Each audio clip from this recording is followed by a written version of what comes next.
Problem भयो भने कहिलेकाहीँ नेट प्रब्लमले साउन्ड कम्युनिकेसन हुँदैन, च्याटमा पनि इन्फर्मेसन दिने। अहिले देखिरहेको छ हो।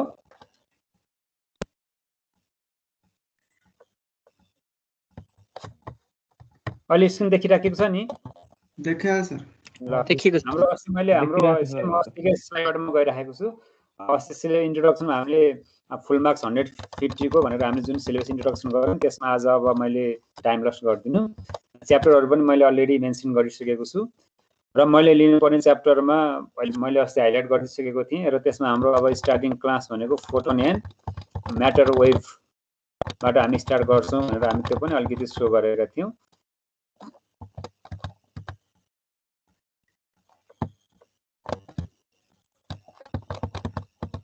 यसमा छ photon and matter waves. First chapter मैले पढाउनु पर्ने पार्टको फर्स्ट च्याप्टर क्वान्टम मेकानिक्स, तर सिलेबसमा गयो भने तिम्रो अलमोस्ट लास्ट च्याप्टर नै छ यो। र फोटोन एन्ड म्याटर वेभ भित्र पढ्ने टपिक्सहरू quantization of energy, electron and matter wave, which is also known as de Broglie wave and wave equation, Heisenberg uncertainty principle, Schrodinger wave equation, and Schrodinger wave equation can be explained in, or can be obtained, or can be derived in two form: time dependent and independent Schrodinger wave equation, and its physical interpretation, and then application of Schrodinger wave equation. Basically, हाम्रो यो quantum part हाम्रो यहाँ Schrodinger wave equation सँगै related रह्यो। अरु basic कुराहरु first quantisation of energy पनि रिभिजनको रूपमा आफूले पढिसकेको छ +2 मा। इलेक्ट्रोन एन्ड म्याटर वेभ पनि अलरेडी पढिसकेको पार्ट नै हो। हाइजेनबर्ग अनसर्टेनिटी प्रिन्सिपल पनि सेम नै हो, जति +2 मा गेन गर्यो नलेज अलमोस्ट त्यही नै छ, त्यहाँ डिटेलमा यहाँ जाँदैनौं।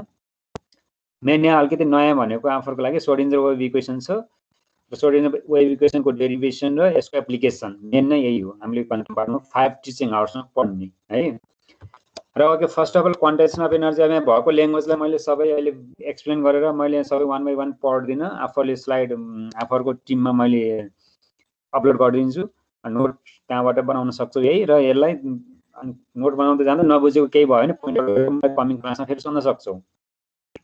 र अब मैले चाहिँ यहाँ थोरै इन्ट्रोडक्सन रूपमा राखेको छु। Quantum mechanics, what is quantum mechanics हैन भन्ने कुराहरु यहाँ छ। अलमोस्ट यहाँ लेखेको समराइज पार्ट मैले यहाँ समराइज नै गरेर लेखेको छु र त्यसको पनि समराइज पार्ट के भन्दाखेरि quantum mechanics basically it is the study of lighter particle. It means which are not directly observable. हामीले जुन डाइरेक्टली अब्जर्भ गर्न नसक्ने पार्टिकलहरुको जुन स्टडी छ त्यो क्वान्टम मेकानिक्स हो।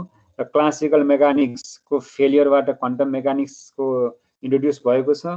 क्लासिकल फिजिक्स भन्ने बित्तिकै which is related to the heavier object or which are directly observable. जस्तै हेर्यो भने quantum mechanics is generalized form of mechanics applicable to microscopic object like electron in the atom and large system और microscopic basically केसँग related छ classical हैन। सबै फेनोमेननहरु जति physical एक्सपेरिमेन्टहरु सबै फेनोमेननहरु अब्जर्भेसनहरु छन्। अब सबै क्लासिकल एप्रोचबाट पनि तिनीहरुलाई सक्सेसफुली एक्सप्लेन गर्न सकिँदैन र ओन्ली क्वान्टम एप्रोचबाट मात्रै एक्सप्लेन गर्न सकिँदैन। क्लासिकल फिजिक्सको फेलियरबाट नै हैन अब क्वान्टम एप्रोच डेभलप भएको, जुन क्वान्टम फिजिक्सको लागि म्याक्स प्लाङ्क, आइन्स्टाइन, श्रोडिन्जर, बोर सबै साइन्टिस्टहरुको एउटा इम्पोर्टेन्स रोल छ। उनीहरुले नै अब त्यसलाई विभिन्न आफ्नो आफ्नो थ्योरीहरु एक्सपेरिमेन्टली थ्योरिटिकली भेरिफाइड गर्दै गइरहेको थ्योरीहरु यसमा छ। यसलाई मैले योभन्दा धेरै युज गरिन, आफै स्टडी गर्न सक्छौ। Next main quantisation of energy, what is quantise form भनेर एउटा डेफिनेसन सोध्यो भने +2 मा पढेको कन्सेप्टले पनि भन्न सकिन्छ। बेसिकली यो quantum theory of radiation which was first proposed by Max Planck in 1902 and which explained the black body radiation. It means black body बाट इमिट भएको रेडिएसन को स्टडी बाट नै क्वान्टम फिजिक्स को इन्ट्रोड्युस गरिएको। अब according to this emission or absorption of energy, it means flow of energy in the radiation is not continuous but the energy is flowing in the form of small packets or in the small bundle of energy or in the form of discrete form. In such small packets or bundle हामीले के नाम भन्थ्यौं ल भन त? Radiation मा flow हुने small packets of energy को नाम के थियो? क्वान्टा। धेरै प्याकेट्स भन्यो भने क्वान्टा भयो, सिंगल भयो भने क्वान्टम भनिन्छ हैन, सिंगुलर फर्म। र त्यो क्वान्टम नै फोटोन हो लाइटको केसमा। जब क्वान्टमको एनर्जी भनेको E equal to h nu or h f हैन सिंगल क्वान्टमको लागि h is the frequency h is the Planck's constant अब यसमा मैले अहिले पढाइन्जेल आफूलाई ठिक छ स्क्रिनशट गर्दै गए पनि केही फरक पर्दैन पछि मैले फाइल पनि अपलोड गरिदिन्छु तर पनि मैले जस्तो एउटा पेजलाई 2-3 मिनेट लाएर एक्सप्लेन गर्ने क्रममा स्क्रिनशट लियो भने पनि आफूले पछि फाइल र त्यो स्क्रिनशट कम्पेयर गरेर पनि छुटेको नछुटेको थाहा हुन्छ नि त त्यो पनि गरेर नोट बनाउने है ल The frequency, it means E is equal to HF. Common formula H is the Planck's constant, F is the frequency of radiation, which is called quantum theory of radiation. Very simple formula. In 1905, Einstein assumed that light of frequency. अब अघि नि मैले भने अघिको general रेडिएसनको लागि formula भयो अब लाइटको लागि आइन्स्टाइनले एउटा एक्सपेरिमेन्ट परफर्म गर्यो र if light of frequency new or F symbol चाहिँ न्यू लेखे पनि हुन्छ F लेखे पनि हुन्छ which is composed of discrete packets of energy and which the energy is given by E is equal to h nu and the quantum which carry energy E is equal to h nu is known as photon. Single quantum photon, quanta photons हैन if there are n number of photons then total energy is E is equal to nh nu where n is the number हैन. It means this equation tells us that it is possible to have energy of radiation of amount 1 as nu, n को value 1, 2, 3 राख्दै गयो भने 1 as nu, 2 as nu.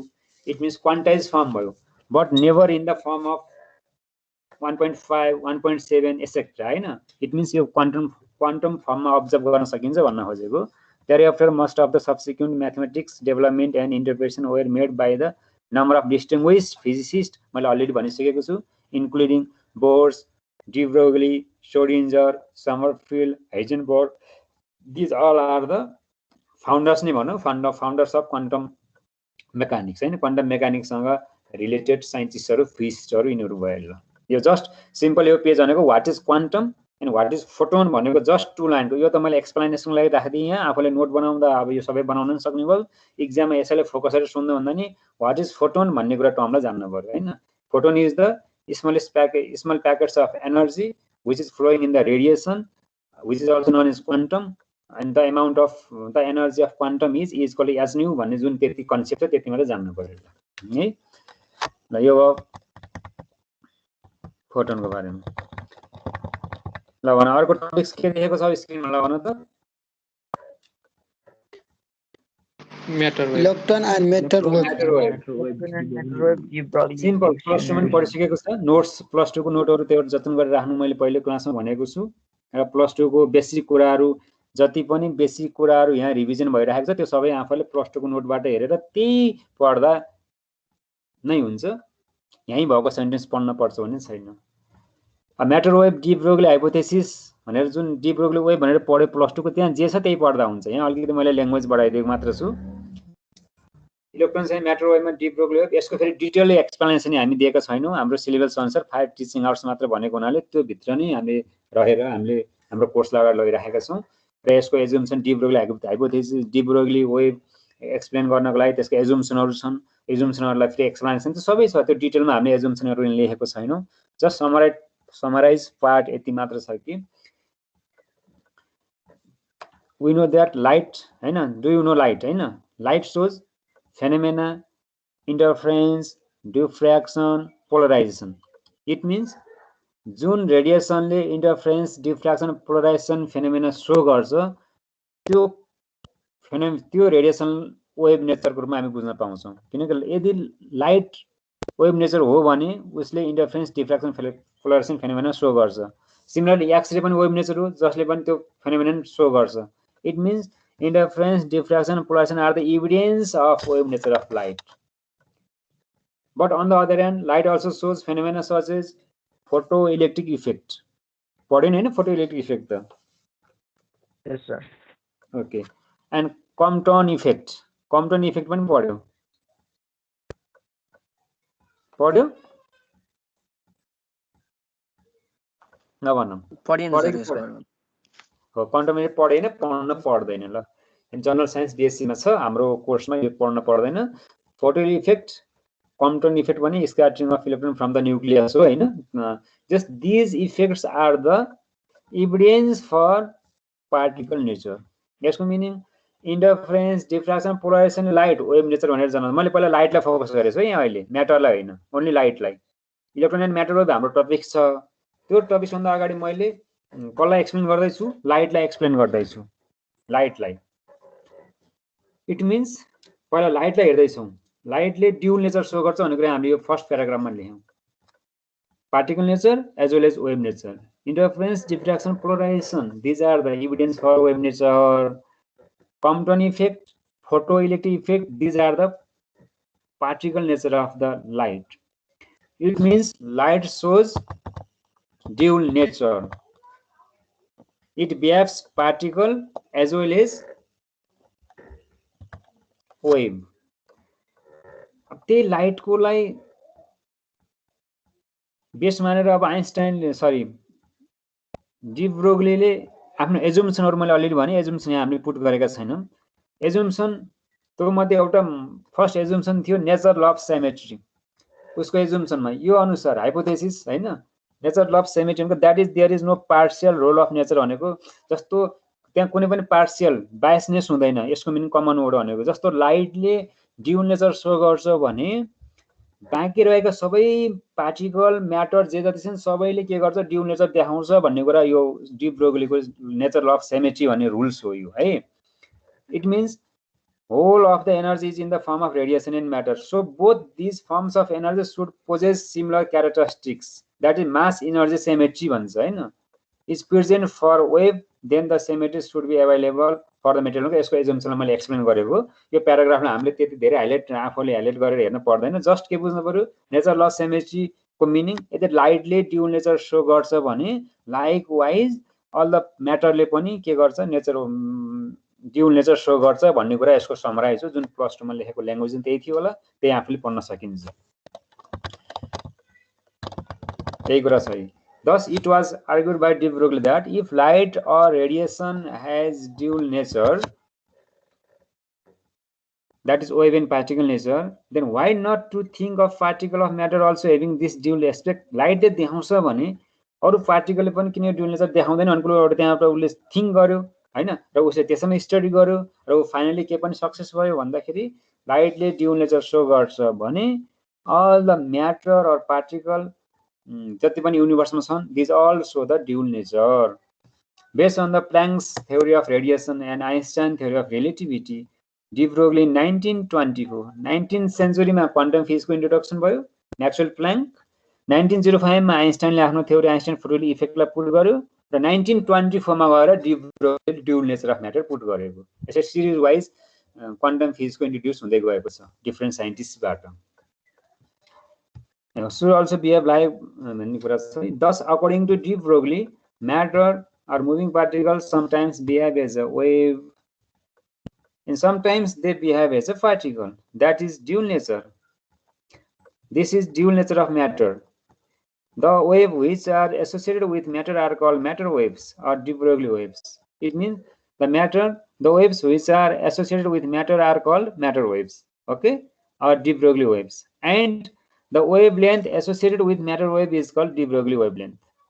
जुन म्याटरले को wave छ त्यो de Broglie wave भयो और म्याटर वेभ, र त्यो वेभको वेभलेन्थ हामी के भन्छौं? de Broglie wavelength. Already clear छ what is the formula for de Broglie wavelength? Wavelength निकाल्ने फर्मुला के थियो de Broglie मा? Lambda equal to h by p। यहाँ सधैं चाहिँ यही पनि देखेको छौ। h is the Planck's constant, p is the momentum, भनेको मास इन्टु भेलोसिटी। पार्टिकल को लागि v लेख्छौं, यदि यसलाई हामीले रेडिएसनलाई जनरलाइज गर्यो भने मास इन्टु c लेख्छौं हैन, m into c is the velocity of light. So equation number 1 is the de Broglie wave equation. That is the de Broglie wave equation.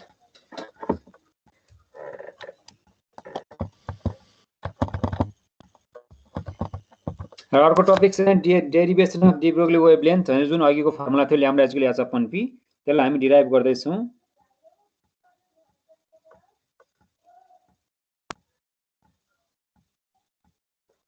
र according to Einstein mass energy relation E is equal to mc square. That is the very simple equation. Again E is equal to h nu or hf. यो अघि प्लाङ्क्स quantum theory of रेडिएसनबाट हामीले अघि first स्लाइडमा हामीले study गरिसक्यौं. If we combine these two equations, then we get mc square equal to h nu. Frequency is velocity upon wavelength, हैन, फर्मुलै भयो, very simple formula. फ्रिक्वेन्सीको symbol f लेखे पनि हुन्छ, न्यू लेखे पनि हुन्छ. hc upon lambda, cc cancel out, so mc is equal to h upon lambda. Mass into velocity, the product of mass into velocity gives the momentum. M is the mass, c is the velocity. So this mass and velocity, the product of mass and velocity gives the momentum. So P is equal to h upon lambda. Very simple. So lambda is equal to h upon P, which is a de Broglie relation.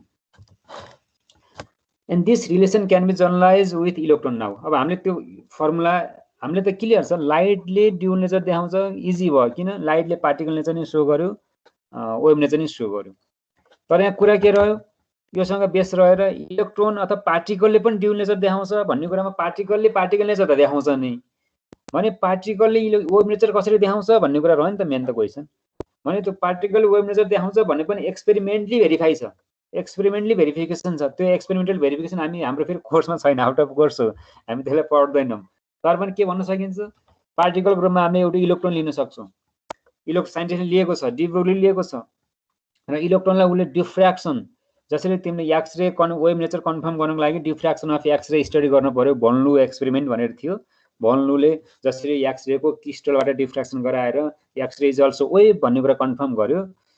त्यसरी नै यदि electron particle नेचरमा छ नै, तर इलेक्ट्रोनलाई पनि यदि डिफ्र्याक्सन, इलेक्ट्रोनको पनि डिफ्र्याक्सन हुन्छ भन्ने कुरा भेरिफाई गर्न सक्यो भने इलेक्ट्रोन इज अल्सो वेभ भन्ने कुरा कन्फर्म हुने हो. सो इलेक्ट्रोन लाइक जसरी इलेक्ट्रोनले शो गर्यो त्यस्तै अरू म्याटरले पनि शो गर्छ भन्ने कुरा त्यो इलेक्ट्रोनमा एक्सपेरिमेन्टली भेरिफाइड भएको छ. इट मिन्स अब हाम्रो टपिक्स के रहनेछ भन्दाखेरि भेरिफिकेसन चाहिँ हामी रहँदैनौँ, त्यो नट नेसेसरी हाम्रो कोर्समा छैन. तर what is the de Broglie wavelength for electron, इलेक्ट्रोनको लागि डी ब्रोग्ली वेभलेन्थ ल्याम्डा जुन यहाँ फर्मुला देखियो, यो फर्मुला इलेक्ट्रोनको लागि हामी जनरलाइज गर्दैछौँ है. This is called de Broglie relation. De Broglie suggested that equation 4 is the completely general one, which is general formula. This formula can be generalized to all matter, all particles, the material particles as well as photon पनि. photon को लागि velocity c लेख्ने भयो, particle को लागि velocity b लेख्ने भयो. The momentum of material particle, electron proton लागि मैले अलरेडी भनिसकेँ, mass m and velocity v, so momentum is mass into velocity. And de Broglie wavelength becomes lambda is equal to h upon lambda is equal to h upon mv. यो यहाँ पेजमा यो फेरि के नझोकिने भन्दाखेरि यो पेजमा यहाँ ग्याप छ नि खाली, यो खाली किन आएन, यो खाली हो कि भन्ने नबुझ्ने. यो के थियो भन्दाखेरि मैले पावर पोइन्ट थियो, पावर पोइन्टबाट पढाएको थिएँ लास्ट पहिला चाहिँ, तर पावर पोइन्ट चाहिँ कहिलेकाहीँ स्लाइड सो गर्दा पावर पोइन्टमा अलिकति त्यहाँ कहिले स्क्रिन देखिने नदेखिने भएर मैले त्यसलाई पिडिएफमा कन्भर्ट गरेँ. पावर पोइन्टमा सानो स्लाइड सानो हुने भयो भने त्यसलाई पिडिएफमा कन्भर्ट गर्दा तिम्रो त्यो पिडिएफको पेजमा चाहिँ के भयो, जस्ट एउटा पावर पोइन्ट भएको स्लाइड मात्र आएको हुनाले अरू चाहिँ के भयो, खाली भएको क्या. यस्तो खाली छ नि, खाली नै हो, त्यसरी बुझ्ने. Okay,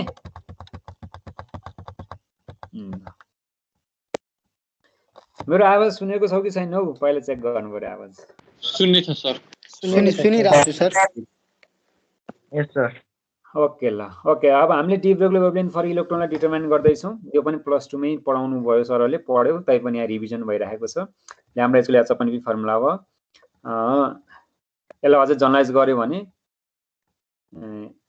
ev equal half mv square हुन्छ. अनि त्यहाँबाट भेलोसिटी राख्यो भने यो इक्वेसन देखिएको छ नि, h अपन 2√/2e/vm भन्ने फर्मुला थियो नि, यो फर्मुला हो. यो फर्मुला म डिराइभ गर्दैछु अब डी ब्रोग्ली वेभलेन्थ फर इलेक्ट्रोनको लागि. ओके, भेरी सिम्पल छ. We consider an electron which have mass m. An electron is moving in between cathode and anode using the accelerating voltage applied, which is applied in between cathode and anode. It means cathode is the source of electron. र हामीले क्याथोड र anode को बीचमा दुईवटा target के रे दुईवटा anode को बीचमा इलेक्ट्रिक फिल्ड युज गर्यो भने एनोड तिर हामीले इलेक्ट्रिक फिल्ड को पोजिटिभ टर्मिनल बाट जोडियो भने क्याथोडबाट निस्केको इलेक्ट्रोन एनोड तिर तानिन्छ, which is accelerated towards the anode with high velocity. So the kinetic energy gained by the electron is half mv square, as well as if V be the potential difference between cathode and anode, and E be the if Q be the charge, then work done is के हुन्छ formula Q into V हुन्छ. Work done भनेको तिमीले इलेक्ट्रिसिटीमा नि पढेको थियो, potential difference भनेको work done upon charge, potential difference भनेको वर्क डन अपन चार्ज है, भने वर्क डन भनेको पोटेन्शियल इन्टु चार्ज, पोटेन्शियल भनेको V भयो, चार्ज भनेको हामीले Q लेख्न सक्थ्यौं, हामीले सिंगल इलेक्ट्रोन एउटा इलेक्ट्रोन सपोज गरेको हुनाले Q ठाउँमा E लेख्यौं, किन Q भनेको N into E हुन्थ्यो, multiple of charge. If we consider only one single electron, then the value of N is equal to 1, so Q is equal to EV. So यहाँ simple formula के बुझ्नु पर्यो, already well known formula हो, यो well known formula हो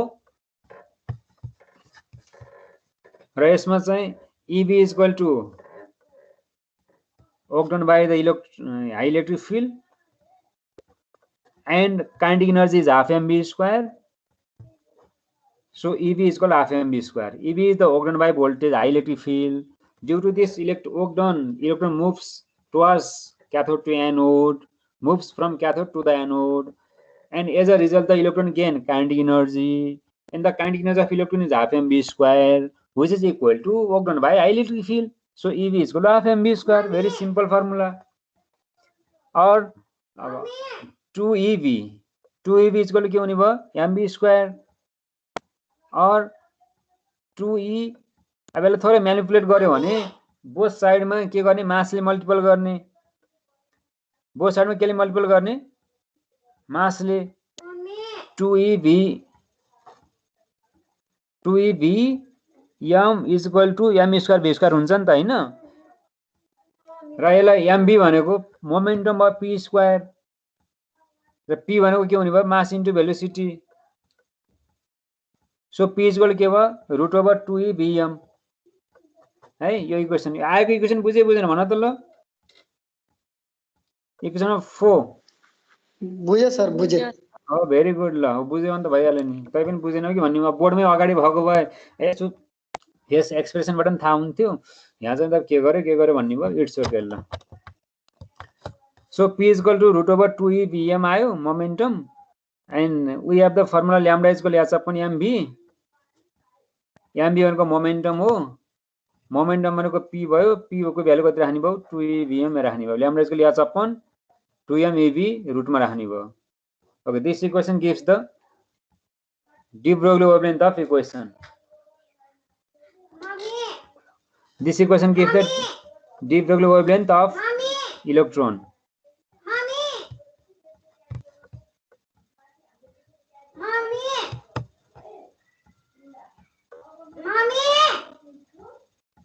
Okay, la equation number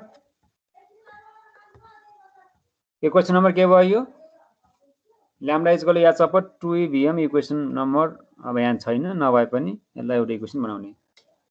This equation gives the de Broglie wavelength of an electron.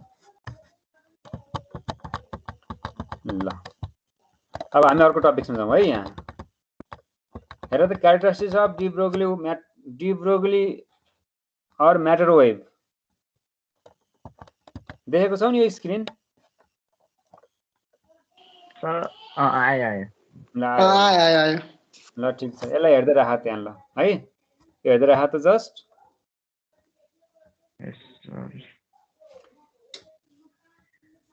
The main characteristics of de Broglie waves are, फर्स्टमा छ de Broglie waves are different from electromagnetic waves. कहिलेकाहीँ यो बुझ्नको लागि हो, इक्जाममा question अब सोध्ने नसोध्ने कुरा हुँदैन, कतिपय कुरा अब थोरै नलेजलाई पनि हामीले स्टडी गर्नुपर्छ, कतिपय चाहिँ हामीले पोइन्ट अफ एक्जामिनेसनबाट नै हामीले त्यसलाई हाइलाइट गर्नुपर्छ.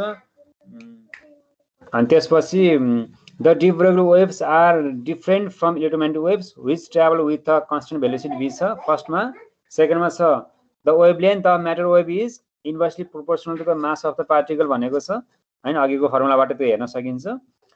The wave velocity of de Broglie wave is greater than the velocity of electromagnetic wave. जुन इलेक्ट्रोम्याग्नेटिक वेभको भेलोसिटी छ, एक्सपेरिमेन्टली पनि यसलाई भेरिफाई गरिएको छ. Velocity of light electromagnetic wave c हुन्छ 3 × 10⁸ मिटर पर सेकेन्ड भने de Broglie वेभ त्यसको भन्दा नि बढी स्पिडमा, यो किन पार्टिकलको भाइब्रेसनबाट जाने हो, त्यसले गर्दा त्यसको त्योभन्दा पनि बढी वेबमा यसको ट्राभल गर्छ भन्ने कुरा पनि यो पनि भेरिफाई गर्न सकिन्छ।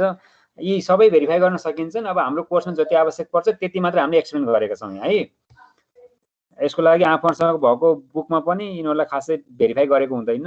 अब प्योर साइन्सको बुकहरूमा हेऱ्यो भने यसलाई देख्न सकिन्छ। नलेजको लागि हामी स्टडी गर्न सक्छौँ, त्यसलाई साइडमा हामी टाइम बचाउने स्टडी गराउँला। अहिले एक्जामिनेसन पोइन्ट अफ भ्यूबाट मैले यति नै एक्सप्लेन गरेँ। र डी ब्रोग्ली हाइपोथेसिस अथवा डी ब्रोग्ली वेबमा there are 2 types of velocities छन्। त्यसलाई यो भने हामी स्टडी गर्नेछौँ कोर्समा नै भएको हुनाले। One is group velocity, another is phase velocity भन्छ। एउटा ग्रुप भेलोसिटीको सिम्बल। एक्सक्युज मी सर, हजुर हजुर यस।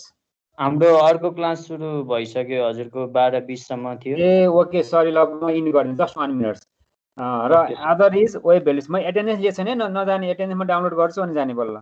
एनदर इज वेब भेलोसिटी र फेज भेलोसिटी छ। ओके, यो characteristics of de Broglie web भयो। अब हाइजेनबर्ग अनसर्टेनिटी प्रिन्सिपल हाम्रो नेक्स्ट क्लासबाट स्टार्ट हुनेछ। त्योभन्दा अगाडि म एटेन्डेन्स लिँदैछु यहाँ होइन। आफूहरूले थोरै 1 मिनट वेट गरेन ल है त। ल thank you very much. But sir PDF हाल्दिनु है।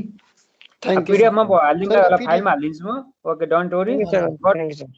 बट वेट गर है। Yes sir.